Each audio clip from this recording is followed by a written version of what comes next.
C'est dur, c'est compliqué, la vie est très très chère et à côté, il n'y a rien qui rentre en fait. Les gens achètent moins parce qu'ils n'ont pas les moyens, il y a beaucoup qui ont perdu leur boulot, il y a beaucoup qui n'arrivent plus à faire des petites activités qu'ils faisaient pour gagner leur vie, donc ils n'arrivent pas à acheter.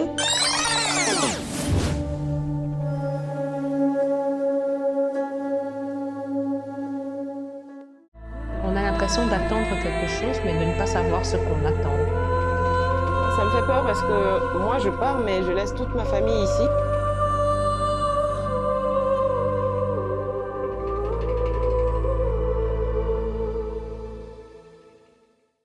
Pour moi, je pense que de toute ma vie, c'est l'année la plus bizarre. C'est l'année la plus bizarre, excitante, problématique que j'ai jamais connue en fait. Le monde s'adapte. Aujourd'hui, cette situation fait que on change nos habitudes. Malheureusement, je pense que l'être humain est ce qu'il est. On est tous accros à la liberté. Et je ne pense pas que demain, lorsque la crise du Covid sera passée, les gens ne retourneront pas dans les mêmes travers qu'avant, c'est-à-dire se retrouver dans des endroits tous les soirs pour faire la fête, rester proches les uns des autres sans s'inquiéter de pouvoir se transmettre des virus, que ce soit du Covid ou non en fait. Pour moi, le monde redeviendra tel qu'il est, même si ça va prendre du temps en fait. Ouais, je pense que ça va durer encore un peu, mais on va retourner à mon avis à un moment donné à ce qui était avant. Avec une petite différence, c'est qu'il y a des choses qui ont quand même changé depuis, notamment le monde du travail.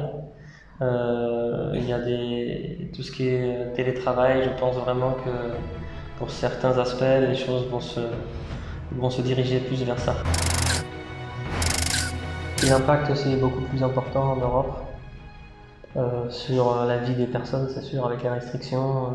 Ici, on a l'impression, déjà quand on sort de Cotonou, plus personne porte le masque. Il n'y a plus aucune restriction, aucun geste barrière. Donc, bon. C'est vrai que c'est deux mondes très différents par rapport à ça. C'est dur, c'est compliqué, la vie est très très chère et à côté, il n'y a rien qui rentre en fait. Les gens achètent moins parce qu'ils n'ont pas les moyens, il y a beaucoup qui ont perdu leur boulot, il y a beaucoup qui n'arrivent plus à faire des petites activités qu'ils faisaient pour gagner leur vie, donc ils n'arrivent pas à acheter. Et à côté de cela, vu que les frontières sont fermées et que les petits commerçants qui arrivaient à traverser facilement la frontière pour aller s'approvisionner à Lomé, au Nigeria ou dans les pays voisins n'arrivent plus à le faire. Et du coup, tout est extrêmement cher. La vie au quotidien est très très chère. On est assez positif et optimiste par rapport à la suite. Donc, nous, tout va bien, ça va aller.